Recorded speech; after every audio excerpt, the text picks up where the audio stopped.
Hi Emma, thank you for agreeing to discuss this second case study. It's all about safeguarding and keeping children safe. So I think I'll just dive in and start to explain the case study so that people listening can understand the context, and then it will be great if you kind of can reflect a bit, tell us, add some more meat to the bones, tell us more about the case and obviously about how you dealt with it. Okay, sure. So Den is almost 4.5 and Sky is 2.5.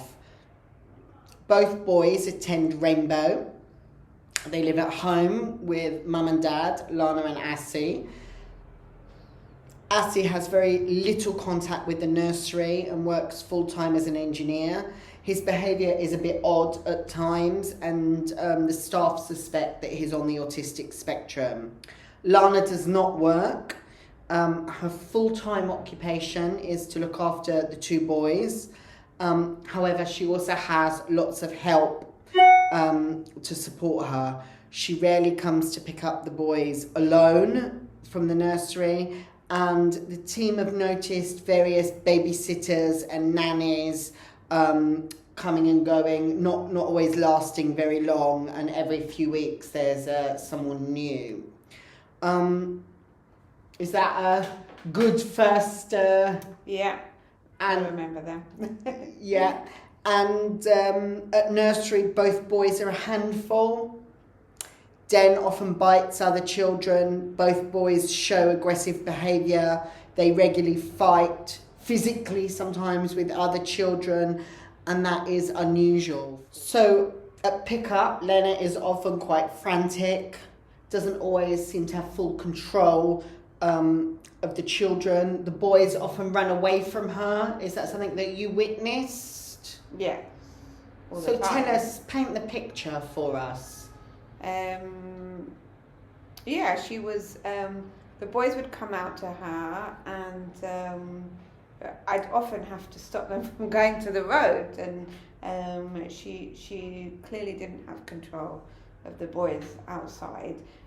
She didn't come to pick up the boys on her own ever. For the 2 boys, she would have someone with her. Okay. They would often run away from her. You noticed that Lena could be quite aggressive with her tone of voice with the boys, and appeared to struggle in her role as a parent. Maybe tell us a bit about what that looked like. Yeah, she would shout all the time, Dan, come back, it would be very abrupt, and kind of barking at the children. It wasn't... But she would also have lots of shows of over-affection as well, if I remember. Yeah, so she would arrive at the nursery with huge boxes with food. They packed dinner, and it was all neatly cut, and it looked very presentable, and she would give it to the boys where everybody could see. I remember. Like right outside the nursery, as if they hadn't eaten all day, Yes. Look how great I am. Here's the wonderful food that I've made you to have as you come out of nursery. But the boys wouldn't sit. They'd be running around and... They weren't interested in the food. Yeah. And staff also noticed that she could pull their arms and jerk them around a little bit when they weren't cooperative, which was often. But tell us what that looked like. Yeah, like she would stop the boys from running away, or grab hold of their jumpers, hold them by their wrist in a very strong way. I mean, she was trying to control them, which she couldn't. And then the case study says that this week a new staff member saw Lana strike Sky with her hand just after pickup when they crossed the road, and the new staff member had immediately reported this to the team leader. Now, you've previously met with Lana at this point. You previously met with her and suggested that she might need some help with parenting. but she wasn't that open or positive about those suggestions. So maybe tell us about some of the meetings that you'd had with Lana kind of prior to this striking incident. Yeah, we had quite a few meetings with her, and she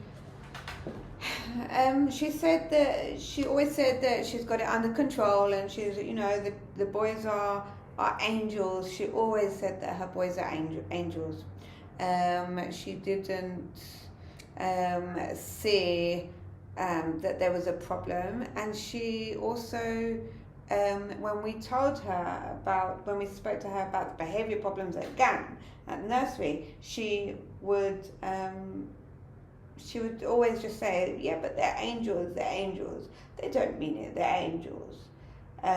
So that was and there was always a reason. It would be someone else's fault. Well, he did bite, but it was because this one called him a name, or whatever. It was consistently not down to the boys being in. And if I remember, over time, because you met with her a lot about the behaviour of the boys, you met with her a lot with suggesting parenting support and things like that, and you got to know her a bit. And if I remember, she told you about traumas in her own childhood and problems that she'd had when she was growing up and becoming a parent, things like that, that kind of how she was, how her parents educated her. You know, that was always her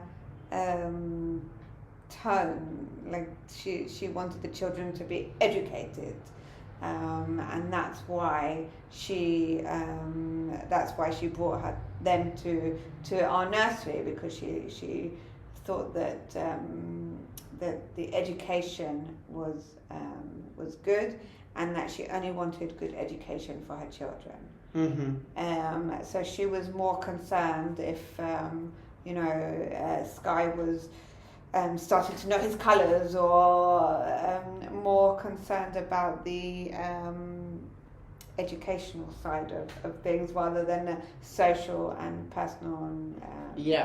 And did she eventually agree to some parenting help and support? Because I think before this incident of striking the child, she had got some support that you'd referred her to. Yes, she did. She did, and she saw somebody. I think she also did an online parenting course too. And so this situation where one of the staff had seen her strike a child, I mean, it's quite serious when there's a situation where a parent has struck a child. Yeah, we have a mandatory reporting. We have to report it immediately. We have to. We don't have choice with that. That's something that we have to do. And although some parents would say, well, you know, that's my choice if I smack my child, and that's my chosen method of discipline. Well, in Israel, where we live, it's illegal to smack your child. Yes, in some countries it's not illegal. It should be, but it's not. It's illegal in Israel, so I have to report it immediately to social services. So what was the reporting mechanism that you used?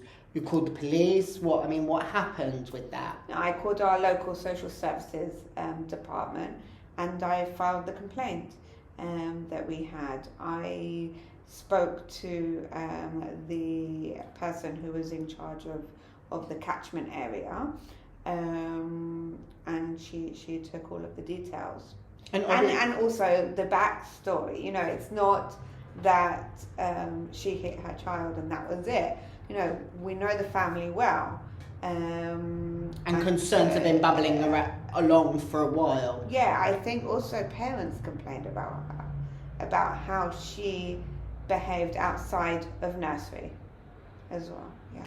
And the person that witnessed this striking, obviously it wasn't you, so how did you make sure that you had the facts, the information, that you had got everything down correctly? Well, she made a written report immediately.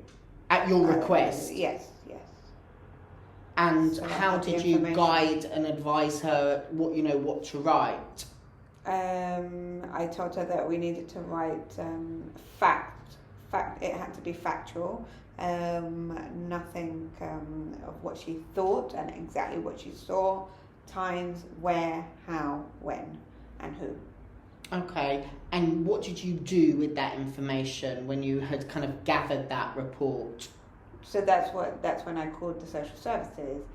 After I spoke to the social services and reported it, I did also speak to Lana, and I told her that I made the report, and she actually claimed that she was following a parenting course that she did, and that in the parenting course, that if he ran into the road or went into a dangerous scenario, that she could give him a little tap, but actually it wasn't a little tap. But I mean, do you think that is really advice that a parenting coach would give? That if your child runs away, give them a tap? Do you think that's... No, I don't think so. I think she might have had a slight problem in understanding and retaining the processing information. maybe what Yes. was said to her. And I mean, I remember that as being a reoccurring theme, having a problem understanding what was said to her, processing that, and then being able to act on that. Yeah, her behaviours were hyperactive behaviours, so she was all over the place all the time. And do you think these two boys were really in some kind of danger, potentially, in the family structure that they were in and the way that they were being parented? Yes, I do. And so it's important that social services know what's going on, that the social worker's involved, that there's an open dialogue where you are in contact with the social worker. I mean, do you know what happened? Was there an investigation? Do you know what happened after you spoke to this social worker? The social worker went to visit the family. That's as far as I know. Okay. And obviously you're not in the loop about what happened after that, but at least you still have that contact, and any concerns that you had after that could still... Yeah. And what was Lana's reaction when you told her, we've made a referral, this is the information that one of our team members observed, and we've made a referral to a social worker? She was always quite defensive and no, it's ridiculous. That was her reactions. But it's important that you did that. You were following a mandatory reporting requirement. Yeah.